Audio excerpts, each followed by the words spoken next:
నాయుడు పుణ్యాన ఆ రోజు ఆ వైఎస్ రాజారెడ్డి హత్యలోంచి ఎఫ్ఐఆర్లో ఉండే పేరు ఆ తర్వాత నీ పేరు కూడా చంద్రబాబు నాయుడు తొలగించిన విషయం కూడా మరొకసారి నీకు గుర్తు చేస్తాను. ఇంకా పదవి కోసం ఏదో మర్డర్ చేసినారన్నట్టు మాట్లాడినాం. అంటే మీరు చేసేమో సంసారము, మేము చేసే తర్వాత వేరేదే. ఇదే ఎంపీపీ పదవి కోసమని మాట్లాడినాడు.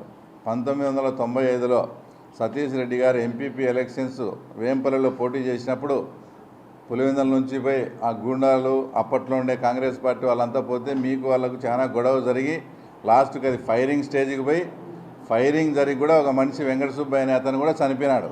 అంటే మీరు పదవి కోసం కాదు ఆ రోజు ఆడ మర్డర్ జరిగింది. అంటే మీరు చేస్తే ఒకటి, ఇంకోటి చేస్తే ఒకటే. ఏదన్నా మాట్లాడేటప్పుడు తర్వాత ముందు వెనక కూడా ఆలోచన చేసుకొని మాట్లాడాలి.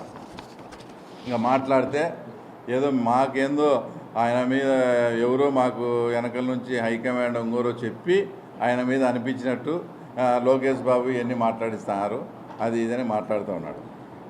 అసలు లోకేష్ బాబు గారికి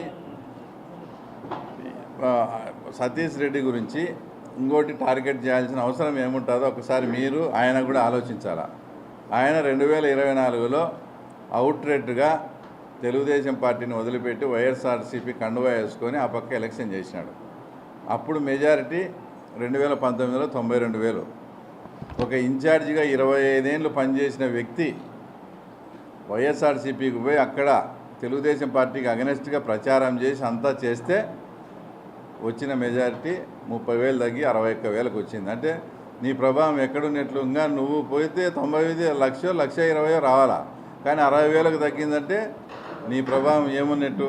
అలాగే నీ సొంత మండలం గురించి మాట్లాడదాం.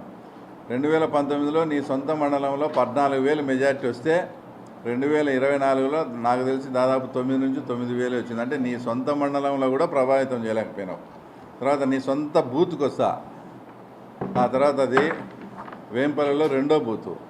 ఈయన క్యాండిడేట్గా చేసి వాళ్ళ సందులో ఆ రోజు 15 ఓట్లు ఆయనకు మెజారిటీ వచ్చింది.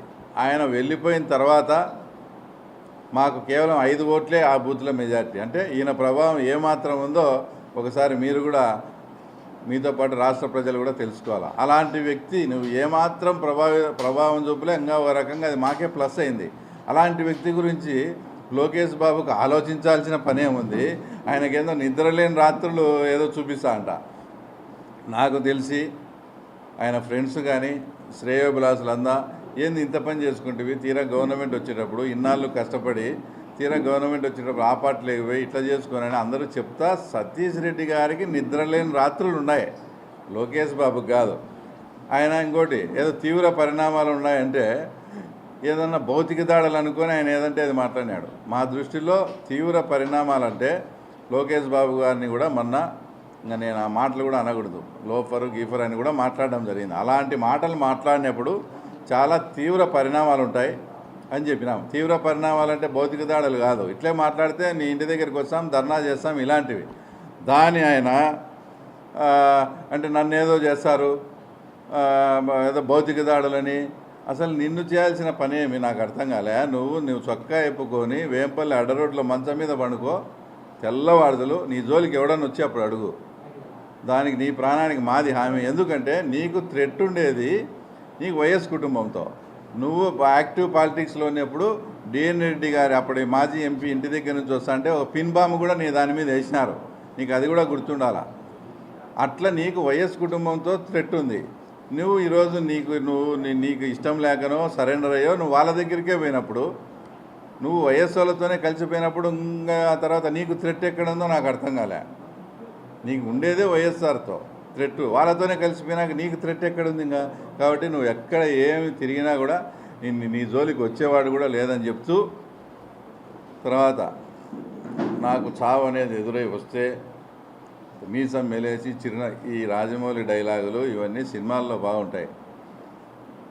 దాని గురించి కూడా వస్తాను. వేలుపులలో ఆ రోజు సంఘటన జరిగిన రోజు మొత్తం అంతా అక్కడ ఫైరింగ్ జరిగిన తర్వాత వాళ్ళు నిన్ను అటాక్ చేస్తే ఈ మీసము చిరునవ్వు ఏమైనా నాన్నే ఉండాల్సింది. నీ వెహికల్ ఎక్కి పారిపోతే వైఎస్ భాస్కర్ రెడ్డి ఇంకా శంకర్ రెడ్డి వాళ్ళు నిన్ను వెంటాడితే నువ్వు ఆదరాబాదరగా ఫోన్ చేస్తే చంద్రబాబు నాయుడు గారు అప్పుడు డీజీపీతో మాట్లాడి మా సతీష్ రెడ్డి ప్రాణాలతో చాలా ఇబ్బందుల పరిస్థితిలో ఉన్నాడు, మీరు అర్జెంటుగా పోండి అని చెప్తే అప్పుడు ఒక డిఎస్పీ వచ్చి ఈయన ఎక్కడో